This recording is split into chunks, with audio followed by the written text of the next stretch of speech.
Pocas obras literarias han causado tanto furor como Guerra y Paz, no solo como pieza artística, sino inclusive como libro de historia y con historia. Plantearle una sinopsis es una tarea hasta colosal, pero no colosal refiriéndome a la extensión de este, sino por la precisión para que sea tanto abarcante como atrapante para el lector casual, siendo este último fin algo imposible, porque lo que hace a la guerra y la paz tan bueno es justamente eso. No es para cualquiera, ni su disfrute ni su entendimiento. En muy resumidas cuentas, se puede decir que la historia trata de la vida de dos familias rusas durante las guerras napoleónicas, los Rostov y los Volskonski, estando entrelazadas estas por el personaje de Pedro Besukov. Quizás es demasiado reduccionista, sí, pero extenderse un poco más ya sería ahondar en detalles que al contarlos resultan innecesarios para una sinopsis o premisa. Pese a esto, la novela peca del error de carecer de un gancho inicial, es decir, de no contar con un algo que enganche al lector en la obra desde el primer momento hasta el final, sino más bien que es más como el ver qué hará el personaje ahora, cómo ocurre esto, cómo se desarrolla aquello, etc. También podemos reprocharle que las acciones de los personajes parecen hasta caricaturescas durante este periodo, pero no es tan así, ya que con el tiempo se va observando que tanto sus acciones como pensamientos y diálogos realmente tienen tanto sentido y precisión que incluso podemos verlas en nuestro día a día. Es decir, que por raros que nos parezcan los personajes al inicio, basta no acostumbrarse, sino comprenderlos desde otro punto de vista. De igual manera, lo que es un gran punto a favor para toda la historia en general, es que la presentación del mundo, y así de los personajes, se da de una manera muy natural. No te da 2 páginas del personaje sobre su vida y personalidad, sino que este se te va presentando a medida que hace aparición, con sus diálogos, gestos e interacción con los demás.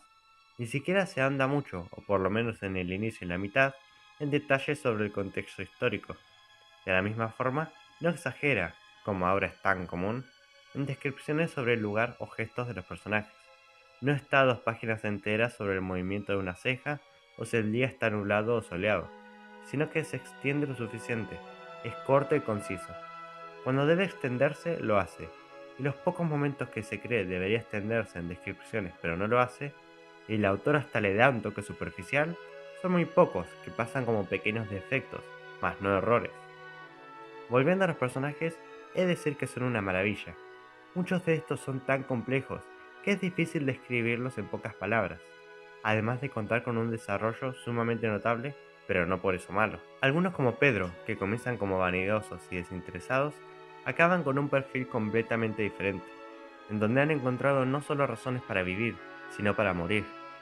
Sí podemos reprocharle al autor que al inicio se nos introduce tantos personajes, o al menos de tal manera, que prometen tener mucha más participación en la historia, para al final acabar siendo plot device, siendo muchos simplemente personajes usados para hacer un corto punto o dar un pequeño hincapié a un personaje principal. Aún así, los personajes principales y demás secundarios son tan carismáticos y a veces tan profundos que al final sentimos que todo el tiempo que pasamos a su lado no ha sido en lo absoluto un desperdicio, sino una caricia para el alma. Algunos sirven para mostrarnos la calidez y la viveza de la juventud, otros sobre las desgracias familiares y amorosas, otros sobre el vivir para otros, y otros personajes hablan sobre el amarse a uno mismo. Por raro que parezca por momentos, los personajes sí mueven la trama, al punto de que el propio Napoleón Bonaparte aparece como un personaje en la historia, aunque no muy recurrente. Lo mismo ocurre con el emperador Alejandro, pero no con el general Kutuzov, el cual sí aparece como un personaje recurrente y muy importante desde el inicio hasta el final. Simplemente todos los personajes están muy bien trabajados y tienen sus propósitos en la obra, desde hacer un punto histórico como el de verdaderamente enriquecer la personalidad humana, que es el único objetivo del arte. Como mucho, se le puede reprochar al autor algunos huecos en la historia, es decir, partes que se saltan y no nos explican muy bien qué ocurrió en ese momento, como el camino del príncipe Andrés de Austerlitz a Lisiagoria. Enterarse que para el final de la obra, esta parece convertirse en una especie de crítica a los historiadores, gracias a las intervenciones del autor en varios capítulos donde habla del contexto histórico de la obra, pueden parecernos algo sumamente negativo. Y sin embargo, si has entendido la obra y la has disfrutado plenamente, verás que estas interrupciones no conforman un punto negativo en lo absoluto. El tema radica en que en obras modernas, el hecho de que el autor interrumpa la ficción para hablarte del contexto histórico o del mensaje que intenta dar, por más que disimule, resulta únicamente en lo que parece una explicación de su propia obra. como si se tratara de una serie para preescolares, donde mencionan explícitamente el mensaje que quisieron dar todo el tiempo, por si es que ya no fue lo suficientemente obvio. Pero es en la guerra y la paz donde esto resulta tan natural que, como ya dije, acaba no por ser un punto negativo, sino incluso enriquecer la trama y la obra en sí, además de aportar a cómo vemos nosotros tanto el libro como la historia de la humanidad. Y al final de la novela resulta hasta hermoso mirar en retrospectiva cómo el autor, en un esfuerzo colosal, deja implícito docenas, por no decir cientos de mensajes y aspectos, por tan ínfimos que sean, respecto a la vida en esos tiempos. Sea una conversación entre soldados o una mención corta durante una charla de hermanos, estos detalles cuentan con su peso enriquecedor, ayudando a la obra no solo a proporcionar un buen ambiente, sino dando un mensaje. Y hablando de eso, no se queda corto.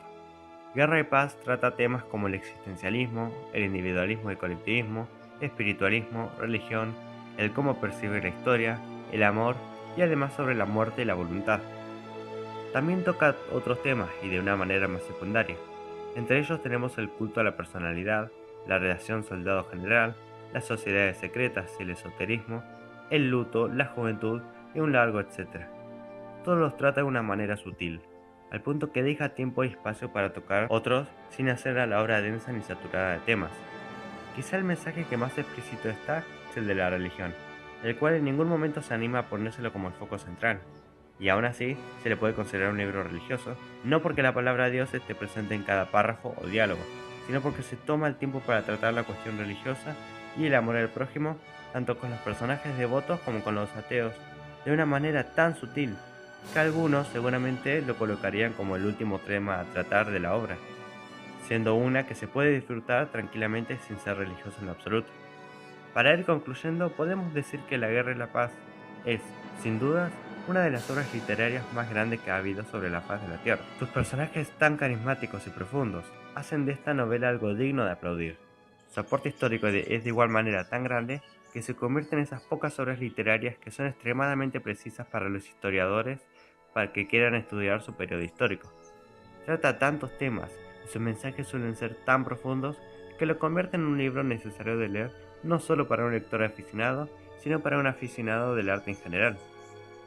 Si no fuera por su carencia de objetivo y de gancho inicial, los personajes que promete y no llegan, y uno que otro acontecimiento algo banal, Guerra y Paz de León Tolstoy sería un sólido 10 de 10, pero se queda con un aún más sólido y claro 9 de 10.